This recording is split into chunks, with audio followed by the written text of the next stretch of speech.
Hey, the cold part about that right there, I really already got something on that as well, too. I mean, just so you want to skip through it. Yeah, come on. Head over to Ukraine's stunning incursion into Russia is playing out in online videos.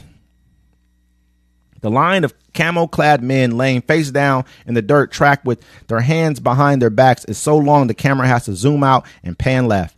The video circulated widely on social media from an array of official and unofficial accounts, purportedly shows more than 100 Russian soldiers being taken prisoner by Ukrainian forces in Kursk this week. The date or circumstances in which the footage was shot could not be independently verified, but it's one of many emerging that are helping to paint a picture, from one side at least, of Ukraine's stunning incursion into Russia. The assault that turned the war on its head was made possible by the surprise and secrecy, a buildup of troops and equipment that caught the Kremlin off guard, with its early promise shrouded in the fog of war and the vacuum of information left by the tight-lipped official sources. So basically what they're talking about right now is the incursion that Ukraine took into Russia. This is the first time Russia has been invaded. Probably since the Nazis. Since World War II, yeah. Yeah, since the Nazis invaded Russia. Russia. This is like, it's like someone invading America. It damn near like breaks down a person's like veneer of invincibility. You know what I mean? People can look. We feel like we're confident over here. Ain't nobody running up in this motherfucker. I don't feel like nobody will. Well, you know what I mean? Now we got too many guns, and we're like secured. Our borders are secured. For them to have done that and now they own, like they've taken 1,000 square miles or 386 square miles of Russian territory, which is not a lot. But I took your territory. You had to evacuate over 130,000 people. You know what I mean? Like you had to tell them, we got to get up out of here. I'm taking your soldiers. Your soldiers giving up, waving a white flag. Imagine if we saw that in Washington, in fucking Blaine, in motherfucking you know what I mean, Bellingham and shit. Hold on. Hey, Blaine go hard. Shout out to all the people in Blaine, bro. They ain't no punks. I'm not saying it like that. I'm telling you, people in Blaine ain't no punks. I'm just saying they got guns out in Blaine. All right? Hey, we'll be up in Blaine. If the motherfucker came to Blaine, I'm going up to Blaine. It's going down. I'm gonna keep it real. I'm heading up to Blaine. We're gonna go. I'm trying to shoot something. I'm trying to shoot something. I'm gonna keep it real. I'm trying to knock something down. Magazines, get in the car behind us. All right. You feel me? Everybody gonna have American flag on the back of their shit. We all gonna be. It's gonna be 2001 all over again. It's gonna be bad business. Yes, I'm gonna have the flag as a cape. Dead ass, bro.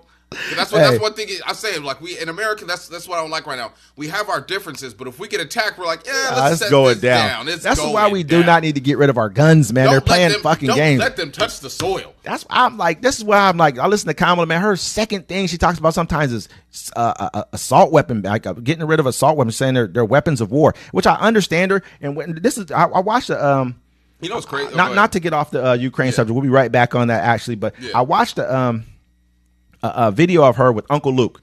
You know what I mean? This is, Luke Campbell. Luke from 2 Live Crew. Yeah. It's crazy. 4 years ago when she was running for president, 4 or 5 years, 2019. It's about 5 years ago. In Miami. Was he? Yeah. Well, she did a when she was running for president at the time, and she did it like a vlog with him, pretty much. Went and sat on the show with him or whatever, and did a vlog with him, and sat down and had a candid conversation. They talked about all this stuff that they're talking about now. They talked about then. They talked about how the people felt like she wasn't black enough. Everything. They're like, and she actually brought up assault when she said assault weapons and guns. She said, you know what the number one cause of death of black males are? Black people in general, black males especially. Guns. She said it's greater than the next 9 combined. The next 9 can be put together and it's still not bigger than guns. That's fucking crazy, man. Yeah. That's nuts. So I understand where she's coming from when she looks at that like we need to, this is a big thing on our community. It's hurting us. But as a person who also is really big on the Second Amendment, I'm like, shit, man, we can't get rid of these guns. That's why nobody's going to run up and blame. And you know what's tight about, you know what's crazy? Like the first time I got my AR, I bought it and I went to the gun range, right? And I was a little nervous. You know what I'm saying? You travel around different places in Washington. It's not cool like that. But when I got there, man, everybody that owned guns was friendly and nice because we're all legal gun owners. Yeah, like, I know what you mean. Guns. You know what I'm saying? So like I'm talking to one guy. He had this gun. It was a hunting rifle, right? But the bullet in that thing was like this big. Yeah, like, that big, and it was like round. I was like, damn, and he fired it. I was like, damn, what is that? And he told me what it was, and so I'm over there firing there, like, I didn't have a rear sight on my gun. Yeah, and he's like, they're like, nah, bro, you need a rear sight because you can't see nothing because it may have a little pointer in the front, but if you ain't got the rear sight, you can't line it up. And I'm like, all right, cool. So I hit the target. I shot 30 rounds, hit the target twice.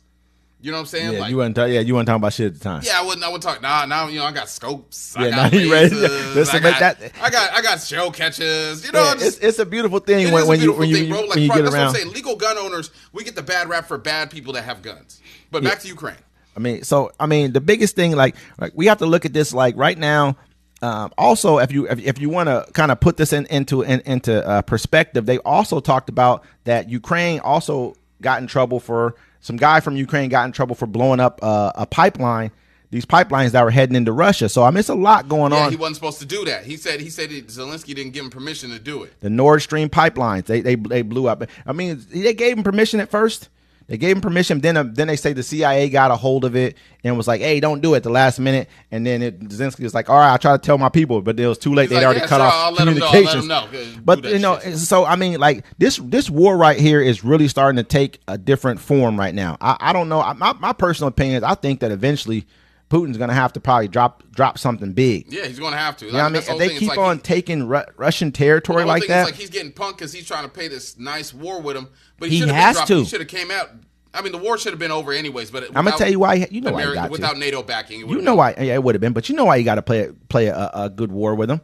If he doesn't, these are European Americans. Yeah. What they say? These are people who look like us. They look like your next door neighbor. You hear the person say that? What's his name from UK or whatever? He was like, "Yo, this war doesn't happen in Europe. It usually happens in Africa." And you feel what I'm saying? Prince Harry. Not Prince Harry. He's the one married to Meghan, right? Was it Cameron? No, it's the other prince. The other one, the bald head one that cheats on his wife. Charles? Yeah, Charles is the dad, isn't he? I don't know. Prince Harry, that's one of them. He's a loser, anyways. Yeah, what I'm saying though, like, is basically, so that's why he has to fight fair in this war right here. It can't be just where it can't be Gaza. It can't be Gaza, the Gaza attack. It can't be that at all. They can't go in there and kill.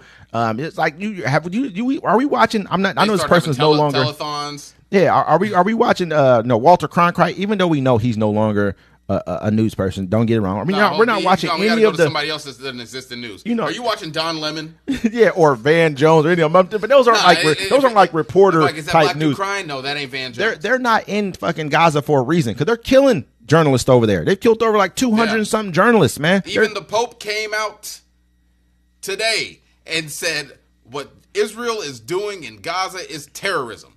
The Pope. I know his word doesn't mean anything because he lets his congregation run around and touch little kids, but still.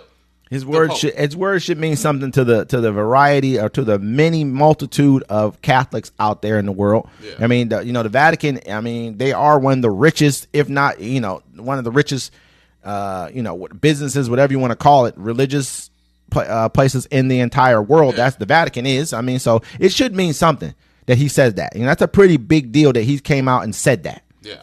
And so, man.